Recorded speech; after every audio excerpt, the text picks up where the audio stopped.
M for Modi and M for Modi, और धन्य हो गई वो हीराबा माँ की गोदी जिससे पैदा हुआ नरेंद्र भाई मोदी। और जो स्वभाव से है बड़ाई विनोदी, इसीलिए उससे हंस हंस के गले लगते हैं चाहे दोस्त हो या विरोधी।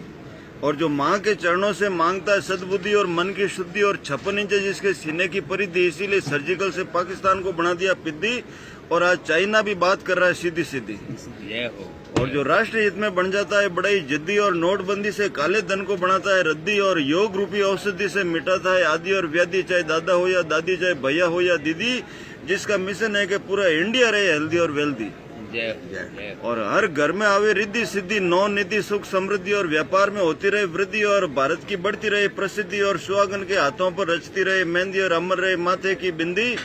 और बड़ी मुश्किल से मिली थी भारत को आजादी, जिसके लिए शहीद हुए थे आजाद बोस और गांधी।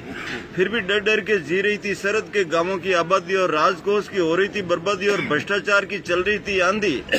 और 34 में पनप रही थी गुंडागर्दी, और बड़े बड़े सूदखोर ब्याज वसूलते थे चक्रवर्ती, और बिना डकार लिए हजम कर रहे थे गरीबों के सोना और चांदी।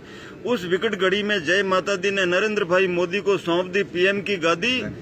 जो काम निपटाता है जल्दी जल्दी, चाहे गर्मी हो या सर्दी, और जिसका टारगेट रहता है 100%, और जिसकी पहली पसंद है ईमानदार प्रतिनिधि, और जिसकी पसंदीदा भाषा है गुजराती, अंग्रेजी और हिंदी। और जो विदेशों में जाकर राष्ट्र हित में करता है बड़ी बड़ी संधि, और जो सर आंखों पे रखता है सेना की वर्दी, और बन के किसानों का हमदर्दी, जिसको जोड़ना है नदी से नदी, और अगले कार्यकाल में भारत को दिलाना है विश्व गुरु की उपाधि। फिर देखो राम राज्य की सुगंध से महकेगी 21वीं सदी। और धन्य हो गई वो हीराबा माँ की गोदी जिससे पैदा हुआ नरेंद्र भाई मोदी।